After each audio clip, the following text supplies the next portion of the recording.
नमस्कार दोस्तों, स्वागत है आपका हमारे कंपटीशन पावर चैनल में। अब इस चैनल पर हमने कुछ सीटेट यूपीटेट से संबंधित वीडियो डालने भी शुरू कर दिए हैं और इकोनॉमिक्स के भी डाले जाएंगे। तो इन चीज़ों को भी देखिएगा, लाइक शेयर करिएगा और अपनी राय हमें कमेंट के माध्यम से ज़रूर बताइएगा। क्वेश्चन नंबर 1 है, बुद्धि को मापने के लिए मानसिक आयु संप्रत्यय किस विद्वान ने दिया? तो ये अल्फ्रेड बिने ने सन 1905 में दिया। यानी बुद्धि को मापने के लिए मानसिक आयु संप्रत्यय दिया, वो अल्फ्रेड बिने ने सन 1905 में दिया। नेक्स्ट क्वेश्चन है, मानसिक आयु क्या है?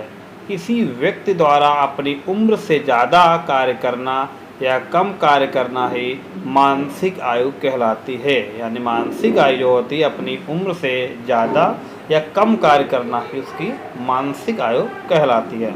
नेक्स्ट है, अल्फ्रेड बिने ने बुद्धि को कितने भागों में बांटा है? तो अल्फ्रेड बिने ने बुद्धि को 3 भागों में बांटा। नंबर 1, मंद बुद्धि, औसत बुद्धि और कुशाग्र बुद्धि। इसको याद रखना है कि अल्फ्रेड बिने ने बुद्धि को 3 भागों में बांटा है, मंद बुद्धि, औसत बुद्धि और कुशाग्र बुद्धि। यानी कुशाग्र का मतलब उच्च बुद्धि। नेक्स्ट है, स्टर्न ने बुद्धि लब्धि आईक्यू को कब मापा? तो इन्होंने स्टर्न ने 1912 में बुद्धि लब्धि को मापा। यानी स्टर्न ने 1912 में बुद्धि लब्धि को मापा था। नेक्स्ट क्वेश्चन है, वह कौन सा विद्वान है जिसने बुद्धि लब्धि के सूत्र को नया रूप दिया? तो टर्मन ने बुद्धि लब्धि के सूत्र को 1916 में एक नया रूप दिया। यानी टर्मन थे, इन्होंने इसमें कुछ संशोधन किया। नेक्स्ट है, भाटिया परीक्षिका का संबंध किससे है? तो भाटिया ये बुद्धि को नापने से है। वेसलर परीक्षण का संबंध किससे है? तो ये वेसलर का परीक्षण जो है बुद्धि को नापने से है। नेक्स्ट, बुद्धि को नापने का पहला सूत्र किसने दिया था? बुद्धि को नापने का पहला सूत्र किसने दिया था? ये स्टर्न ने ही दिया था। स्टर्न के सूत्र में संशोधन किसने किया? टर्मन ने। बुद्धि को नापने के लिए पहली मनोवैज्ञानिक प्रयोगशाला कहाँ बनाई गई? तो ये जर्मनी में 1879 में बनाई गई। नेक्स्ट है, बुद्धि का विचलन बुद्धि सिद्धांत किसने दिया? यानी बुद्धि का विचलन बुद्धि सिद्धांत किसने दिया? तो ये वेशलर महोदय ने सन 1960 में दिया। किसने दिया? वेशलर महोदय। आपको वेशलिन याद रखना है। यानी बुद्धि का विचलन वेशलिन ने कर दिया। यानी वेशलर महोदय ने सन 1960 में। नेक्स्ट, बुद्धि के परिणामों के आधार पर सामान्य संभावना वक्र किसने प्रस्तुत किया? यानी बुद्धि के जो परिणाम होते हैं उनमें सामान्य संभावना वक्र किसने दिया? तो टर्मन ने दिया। नेक्स्ट, बाल केंद्रित शिक्षा क्या होती है? बाल केंद्रित शिक्षा वह शिक्षा होती है जिसमें शिक्षा का केंद्र बिंदु बालक होता है। ऐसी शिक्षा बालकों की रुचि को, क्षमताओं को, प्रवृत्तियों को ध्यान में रखकर प्रदान की जाती है। बाल केंद्रित शिक्षा इसे ही कहते हैं। यानी बालक का विशेष रूप से ध्यान रखा जाता है। नेक्स्ट, प्रगतिशील शिक्षा के जनक कौन हैं? तो इसके जॉन डीवी। यानी प्रगतिशील शिक्षा के जनक हैं वो जॉन डीवी हैं।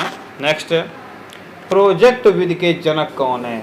किलपैट्रिक और जॉन डीवी। यानी प्रोजेक्ट विधि के जो जनक हैं किलपैट्रिक और जॉन डीवी, ये दोनों ही कहे जाते हैं। नेक्स्ट है, प्रगतिशील शिक्षा किस पर अधिक बल देती है? यानी जो प्रगतिशील शिक्षा है वो किस पर अधिक बल देती है? वो प्रोजेक्ट विधि से पढ़ाने पर अधिक बल देती है, जैसे आजकल चल रहा है। बालकों के नैतिक विकास के जनक कौन है? यानी बालकों के जो नैतिक विकास के जनक कौन है? कोहल वर्ग। वीडियो को लगातार देखते रहिए, जो भी आंसर आपको आते हैं वो कमेंट बॉक्स में बताते भी जाइए और अपनी राय, अपने आंसर हमें लगातार अपडेट करते रहिए। नेक्स्ट क्वेश्चन है, नैतिकता का क्या अर्थ है? बालक में नैतिक गुणों का विकास करना ही नैतिकता है। जैसे झूठ ना बोलो, बड़ों का आदर करना, दूसरों की आज्ञा का पालन करना, दूसरों के सहायता करना, मिलजुल कर रहना आदि। नेक्स्ट है, कोहल वर्ग ने नैतिक विकास को कितने चरणों में बांटा है? तो कोहल वर्ग ने नैतिक विकास को 3 चरणों में बांटा है। नंबर 1 है पूर्व रूढ़िगत नैतिकता का स्तर, ये 4 से 10 वर्ष तक। दूसरा है रूढ़िगत नैतिकता का स्तर 10 से 13 वर्ष तक। तीसरा है उत्तर रूढ़िगत नैतिकता का स्तर 13 से अधिक वर्ष अपने आगे तक। नेक्स्ट है समीपस्थ विकास का सिद्धांत, ZPD सिद्धांत किसने दिया? तो ये वाइगोट्स्की ने। और वाइगोट्स्की से संबंधित एक क्वेश्चन पेपर में अनिवार्य रूप से आता है, तो इस चीज़ को जरूर ध्यान रखें। कोई भी पेपर होता है सीटेट या टेट या कोई टीचर से संबंधित कोई भी, तो वाइगोट्स्की आना अनिवार्य माना जाता है। नेक्स्ट है वाइगोट्स्की कहाँ के निवासी थे? वाइगोट्स्की रूस के निवासी थे। वाइगोट्स्की ने बालकों के विकास के लिए कौन सा सिद्धांत दिया? वाइगोट्स्की ने बालकों के संज्ञानात्मक विकास का सिद्धांत दिया। कौन सा दिया? संज्ञानात्मक विकास का सिद्धांत दिया। नेक्स्ट है वाइगोट्स्की के संज्ञानात्मक विकास का सिद्धांत और किस नाम से जाना जाता है? तो ये वाइगोट्स्की के संज्ञानात्मक विकास का सिद्धांत जो है वो सामाजिक एवं सांस्कृतिक सिद्धांत के नाम से भी जाना जाता है। यानी वाइगोट्स्की के सिद्धांत का संज्ञानात्मक विकास का सिद्धांत है सामाजिक एवं सांस्कृतिक सिद्धांत नाम से भी हम इसे जानते हैं। नेक्स्ट है संज्ञानात्मक विकास का सिद्धांत कितने विद्वानों ने दिया? तो संज्ञानात्मक विकास का सिद्धांत कितने विद्वानों ने दिया है?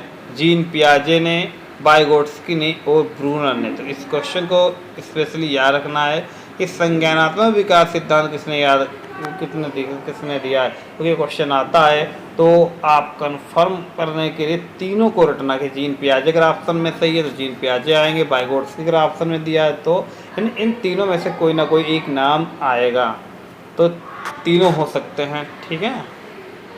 वाइगोट्स्की के अनुसार बालकों का संज्ञानात्मक विकास किसके द्वारा संभव है? यानी वाइगोट्स्की के अनुसार बालकों का संज्ञान विकास किसके द्वारा संभव है? अधिगम के द्वारा। नेक्स्ट, शिक्षा का मुख्य उद्देश्य होता है व्यक्ति का विकास करना। यानी किसका विकास करना? व्यक्तित्व का विकास करना। नेक्स्ट, कोई व्यक्ति एक प्रभावकारी तरीके से एक हुनर कैसे सीख लेता है? तो उत्तर है खुद करके। नेक्स्ट, शिक्षा को किसी व्यक्ति की अपनी जिंदगी बनाने में सक्षम बनाने वाली होनी चाहिए। तो क्या हो? सभी संबंधितों के लिए महत्वपूर्ण।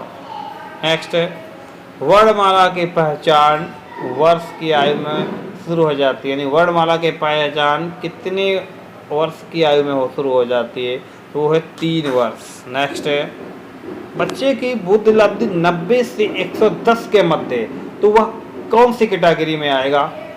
सामान्य बुद्धि। यानी 90 से 110 के मध्य है अगर IQ, तो वो बालक जो होगा वो सामान्य बुद्धि का होगा। नेक्स्ट, बच्चे के लिए निःशुल्क एवं अनिवार्य शिक्षा का अधिकार अधिनियम कितने वर्ष के बच्चे के लिए लागू होता है? यानी एज क्या है निःशुल्क शिक्षा के लिए? 6 से 14 वर्ष।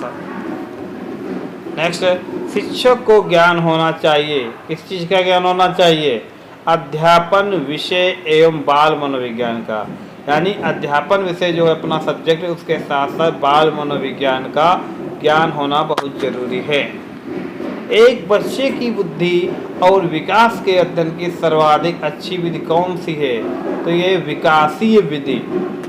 नेक्स्ट, सहयोगात्मक राजनीति की किस श्रेणी में महिलाएं संबंधित नहीं होती? प्रतिरोध। नेक्स्ट क्वेश्चन है यदि एक बच्चे की मानसिक आयु 5 वर्ष तथा वास्तविक आयु 4 वर्ष है तो उस बच्चे की बुद्धि लब्धि कितनी होगी? तो इसका होगा 125।